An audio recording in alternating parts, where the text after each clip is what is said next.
Aloha, everyone, and welcome to the Empowered Hour. My name is Tasha Church, owner of LA Live Action.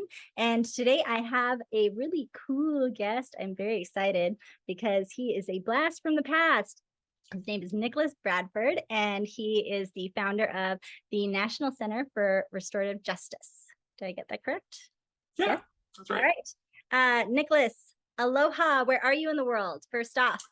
Hi, and thanks for having me. I am in Seattle, Awesome. like our old stomping ground. Yes, yes. Obviously, um, I don't know, not quite a decade ago, maybe like 8 years ago, I but know. Yeah. moved down to Something like Tacoma, that. Washington, and I'm here in Seattle doing the good work. Yeah. So tell me about the National Center for Restorative Justice. The National Center is an organization, and we provide primarily training for schools and school type folks. So organizations that work in and around schools as well. So like your community organizations and things like that will come and get training from us. But restorative justice is an approach to conflict that sort of started in the justice system and communities and things like that. But our work and my background is in education, so I took what I was learning from justice system and community organizations that were doing that work there and kind of fit it to a model that made sense for schools, and then sort of expanded what we were offering over the last like decade and some change.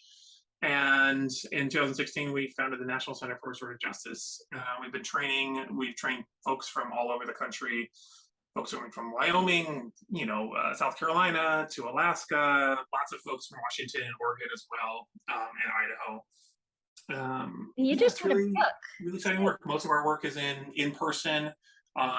They come to us, we give them training, they go back, and then we can sort of support their implementation and their sort of expanding of their work back in their local schools.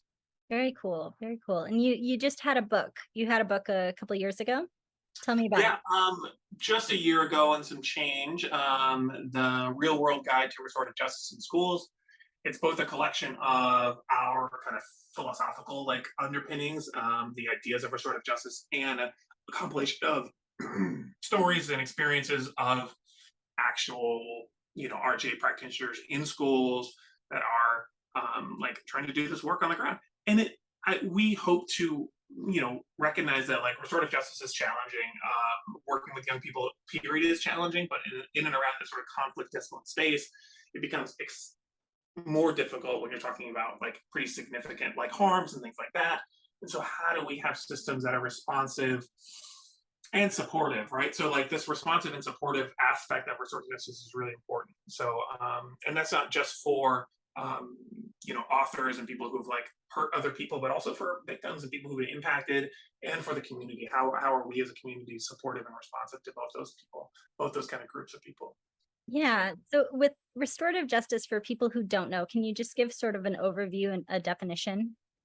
Yeah, so restorative justice, how we talk about it, is a relational approach to conflict. So how are we in relationship and kind of engaging in that conflict work?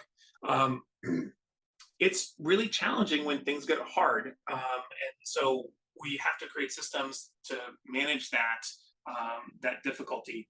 And so, some of it is community building work. We're less likely to hurt people that we know, less likely to hurt people that we care about, right? And so how do we do that pre-work for schools and communities, and to make sure that we're knowing each other? I don't know about you, certainly, but like when I was in high school, like I'd walk into a classroom and look for my 1 to 3 friends that were like, around, and really seeking them out. And we didn't have systems in place to really build those relationships. And I didn't know the names of my classmates, 95% of the time.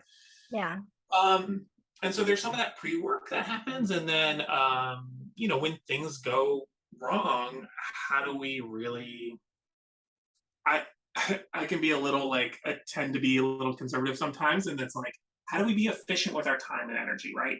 Schools, the relationships, we don't have all the time in the world to just pour into particular relationships or circumstances and stuff like that. And so how do we create systems that are efficient and effective, right? How do we help young people learn quickly from the mistakes they make, so that they're not making those mistakes for years and years and years and years, and hurting themselves and other people all the way along? So how are we effective and efficient in sort of those systems? And so we worked with schools all over the region to help build a couple different practices, but like largely speaking, there are sort of accountability circles, multi-author conferences, and restorative conferences or reentry conferences, and um, those look, kind of like big group circles around accountability, and then smaller, medium-sized groups, like up to 10 students who've sort of done that like mid-level harm, and then sort of when it really gets bad, when they're about knockdown, drag out fights, and selling drugs on campus and stuff like that. Like that's when we're talking about like sort of individual conferencing. Um, and so we've got a lot of work to like expand the restorative systems to beyond just sort of relationship building circles and restorative conferences, which is sort of what you typically think about when you think about restorative justice. So Very cool. What's the difference between restorative justice and transformative justice? That's a really good question. There's a lot of debate, a lot of discussion inside the community, inside of sort of our broader restorative community. So restorative justice tends to look at or tends to sort of deal with the sort of interpersonal. So you're looking at individuals or small groups of people who are having conflicts, and by small I mean like 3 to 5. Small communities, school communities, and things like that, and that's sort of the focus, and sort of how do we repair relationships there. Transformative justice tends to lean more like systems, and how do we create a system that is example of like there's racialized language in our schools, and we're trying to deal with like that sort of hate speech or racialized harm that's like coming up in school, and where sort of approach is like, hey, let's get these kids and like talk to these young people and like figure out what's going on for them, and like understand and try to build some connection, build some empathy and compassion toward each other, and some education. The transformative approach would be like, look, like the system at large is the problem, and we need to sort of undo and dismantle sort of systemic racism, and that goes for misogyny and things like that, where boys, generalizing here, but boys tend to solve their problems with violence, and in particular around like gendered language toward girls or toward their friends, as put downs and things like that. Like, is the problem the individual young people in the conflict, or is the problem misogyny in general in our society and culture? And from my perspective, it's like, well, both those things are accurate and true. I tend to think that, well, my work and my passion and like where I like joy doing the work is in the interpersonal. Like honestly, it just is what it is, and I think it's important for people to be doing that other work, the more transformative, systemic, sort of big picture stuff. Yeah, we tend to work with schools and work with young people who've like had like knockdown, drag out fights and stuff like that, and like how do we unpack that and help those young people build skills and understanding about each other and how their actions impact each other. So Yeah, so it's a micro approach and a macro approach, basically, just yeah, looking at it. And I think that obviously, from what you're describing, both are needed and very important work. I really love that you work with smaller groups. I know that for myself, when I'm doing empowerment self-defense, I like working with smaller groups and taking them from where they're at to a whole other place in their life.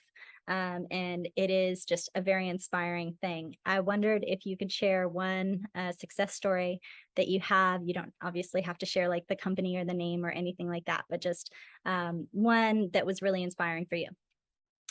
yeah. I think early on in my well, oh man, I want to give you two.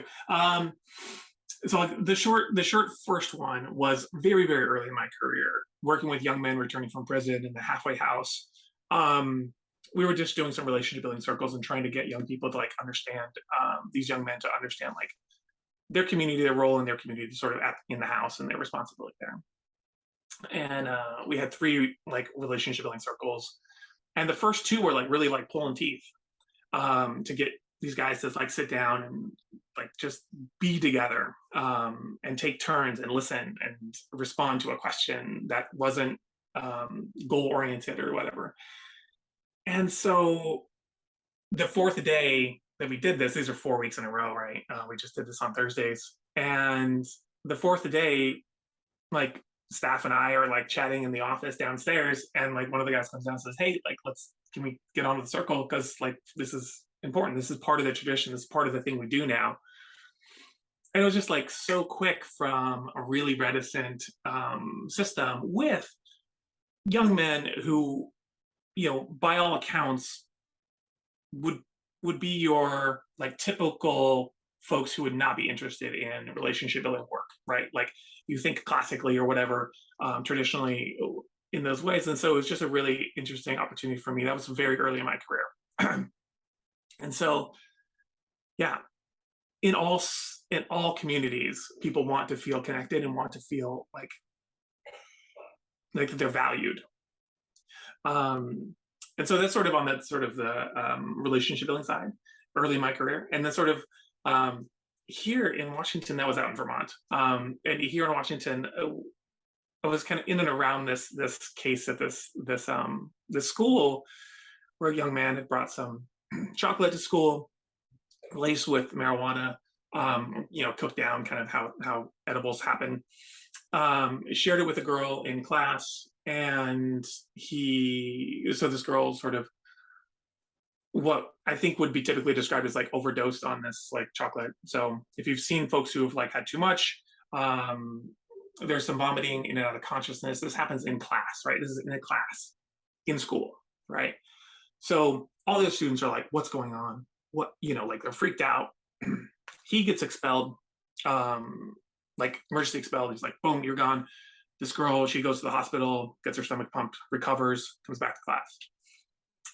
And the thing about restorative justice that's really important is that like the sort of like intensity around accountability. So oftentimes when bad things happen, we're not in a culture or a space where accountability is like really tolerated. Like it's just we hold people accountable, not that there's actual authentic accountability.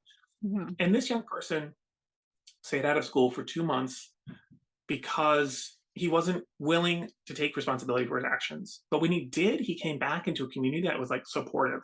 Both so administration, teacher, and some other folks, like we sat around and had a meeting with that young person, talked about like how their actions have impacted the community, this other person, themselves, all this other stuff, like what we want in our school.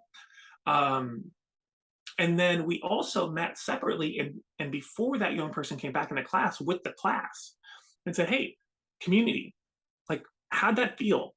Like when like think back 2 months ago, like how were you feeling and how are you feeling in relation to that event now?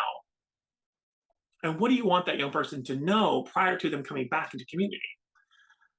And it was like, it's just it was a new experience for those young people. And so there was some, really helpful, really like thoughtful expressions of concern for a young person, for their community, um, and some like difficulty with this young person coming back, like some real like concern. And those are all like really important, legitimate like feelings and like expressions of like what's going on with the situation.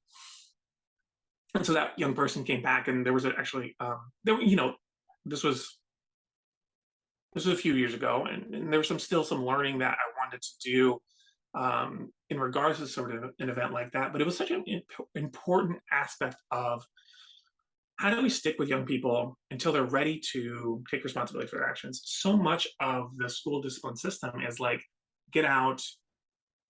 Like there's just constant sort of saying of like your actions are too scary for us. And when we do that, when we say get out of the school, we're just saying go into the community because these kids don't go anywhere, right? They're just in community without the adult support, without the community support, without their peer support, to like quote unquote do the right thing, which is kind of a stupid idea, but like, helpful, kind, compassionate actions are what we're talking about. We're talking about like doing the right thing or kind, or doing a good thing.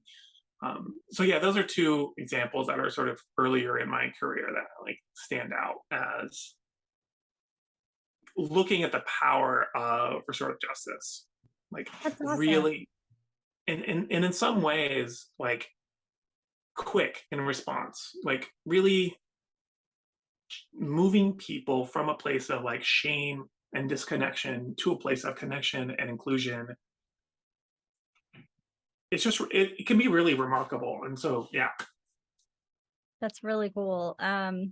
Yeah, you do such amazing work. I'm really inspired. I love working with especially youth because I have a youth program myself in schools, and just to see the transformation. Mine's more of a focus on empowerment, but I also think that this is a very empowering thing. One thing that I was thinking of was, when you were younger, if you had advice to give to your younger self, what would it be when pertaining to this kind of work? Um, I've thought a lot about like how I grew up and why I choose to do the work that I do. It comes a lot from a couple different like particular experiences, but also sort of the way my dad felt about conflict and a long like sort of diatribe about sort of my evolution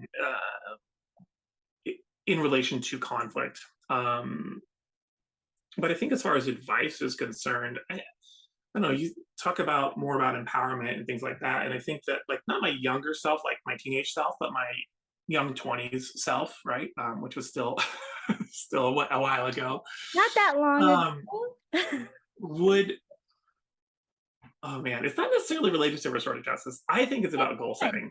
I think Yeah, it's about like really being clear about what you want, really thinking hard about where you want to be. Um, I and like work independently, and we don't have bosses, and but we have also people that woo! we're accountable to, which Yes. is a different sort of level of kind of relationship, and so thinking about like goal setting and thinking about like what freedom means, and sort of how can we be more free, not like freedom that we're like we haven't arrived or anything like that, but like I really appreciate that idea of like having the freedom to make choices. And I think honestly, like making sacrifices in your 20s can really support a lot more freedom in your 30s and 40s and 50s, rather than sort of sticking to a more narrow, a more sort of conservative pathway, um, and really thinking about like what success looks like. And I hadn't really given that much thought. I think like as a society we think about like money and house and family and stuff like that, and that's really kind of it. But I think that there's a lot more to success, and so I would encourage myself at that earlier age to be thinking about like what do you really want, what are you really thinking about, like what could success look like, not what does it look like because it looks like a lot of different things, but what could it look like, right? And being open to a lot of different like interpretations of that idea. Yeah. No, definitely. I talk a lot with my clients about what lights you up, what gets you inspired, what gets you excited about life. And a lot of times it's different than what they're doing as a career. So, for me, I'm always encouraging them, like, go after your dreams. You don't want it to be, you don't want to be in your 80s looking back and saying, what if I could have done Yeah. that? So it's amazing that you actually went with it and like you're doing work all over the nation. That's awesome. How would people get in touch with you if they wanted to learn more, get training, different stuff like that? Yeah, so obviously, like our website is kind of a primary source for information about trainings and stuff like that. The National Center for Restorative Justice.com. You can also kind of do the shorter version, which is NC number 4RJ .com, which is a little easier, less prone to spelling errors. But I'm also on LinkedIn. I think LinkedIn's a good spot to catch me. I think it's just Bradford Nicholas. But I rank pretty highly there if you search for me. And then Twitter is also a good spot. Those are kind of some spaces that we tend to spend a little bit more time. And it's just at NC4RJ. And I think it's RJ Facilitator is my handle for Twitter, which has been a long time. um, but yeah, I want to make sure that folks are connected to our broader community. I think that one thing that like we make sure that we say when you think about like sort of the difference between restorative justice and transformative justice, restorative practices, um, is that like the work that we do and that like kind of like lead is not the right way to think about restorative justice. I think that the rightness and righteousness kind of get in the way of connection. And so I really try to avoid that sort of mentality, that those ideas. There's lots of ways to do restorative justice. This is really like a human practice that we're trying to figure out. Um, this is some of my belief systems is like that we are best and like happiest and most connected and like most likely to succeed when we're in community. And community is the hardest thing we do. And staying in relationship is very challenging. For most of us who've been in relationships, like intimate partner relationships or whatever, like you can easily recognize that like that's a source of most of your like tension in your daily life. Right? Yes. Your colleagues, your coworkers, the people you spend the most amount of time with, bring you the most joy and the most success, like whether financially or otherwise, project wise. And it's the hardest thing we do. And Yes. so like recognizing that there isn't a right way to do this stuff is like really important so that we can see all the sort of iterations of what success looks like and what like feeling good in community can like be.